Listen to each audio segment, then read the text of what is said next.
Hello, my name is Ryan Fortner, and this is my presentation of Physics 2, Lab 2, Lines of Charge. Firstly, I will go over the purpose and key concepts behind this lab. There is no experiment, so we'll be using data from Experiment 1.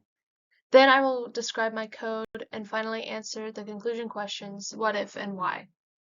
The purpose of this lab is to produce a computational model of charge tapes exerting an electric force on each other as a line charge rather than just a point charge. From there, I calculated the charge of the tape to be approximately 1.201 e to the negative 8 coulombs. Now for some key concepts. Charge, which we call Q, is an intrinsic property that gives rise to electric interactions. Then there's Coulomb's law, which states that the magnitude of the electric force is equal to the constant 1 over 4 pi epsilon naught times the charges over the magnitude of the r vector squared, which represents the distance.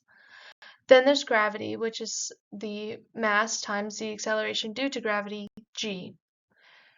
Next, the new key concept is the field of line charges is equal to the field of a line of point charges summed together. This lab is purely computational, so all of my data I gathered from my lab 1.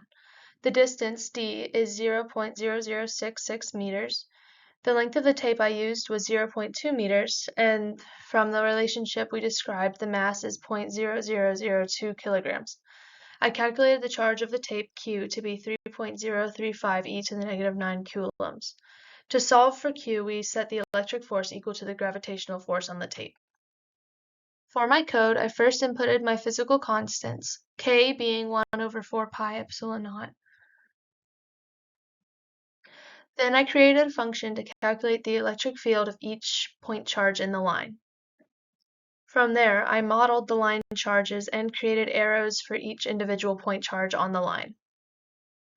I then had the model sum up all individual electric forces of the point charges in the line, represented by the green arrows, into the white arrow, which represents the net electric force of the bottom blue tape on the red top tape. Then I created the yellow arrow, which represents the gravitational force on the top tape. The white and yellow arrows are equal and opposite to each other. Using the model and the calculated values for the net electric force and gravitational force, I can solve for Q of the tape. The electric force on the model is approximated from Coulomb's law of a point charge, so I need to set the line charge model equal to the gravitational force to find a more accurate Q. The equation is there right beneath my explanation. I found Q to be 1.201 e to the negative 8 coulombs if the tape is treated as a line charge rather than just a point charge. I needed to make a few assumptions for this model to work the way it does. I treated the tapes as rows of equally charged points rather than a varied distribution of charges or just a single point charge. Both the top and the bottom tapes were charged the same and didn't lose any charge at different rates.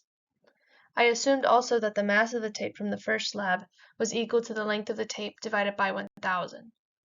I also ignored air resistance and any effect that my hands had on the tape, so the gravitational force and the net electric force would equal each other. To conclude, I'd like to answer two of the post-lab questions, the what if and the why questions. First, what if I had modeled each of the tapes as single point charges like in the previous lab? The Q would have been the same as the first lab, as approximately 3.035 e to the negative 9 coulombs, which is about 25% greater than the new value of 1.201 e to the negative 8 coulombs. Secondly, why do these estimates differ? Which value is more likely to be closer to the real value, and why? The answer is the models are different. A point charge model is simply one field, where the line model requires a summation of multiple fields and forces. The line charge model is likely more accurate, as in reality charges are more distributed and the modeled new electric force is closer to the gravitational force calculated by the model. Thank you for watching my presentation.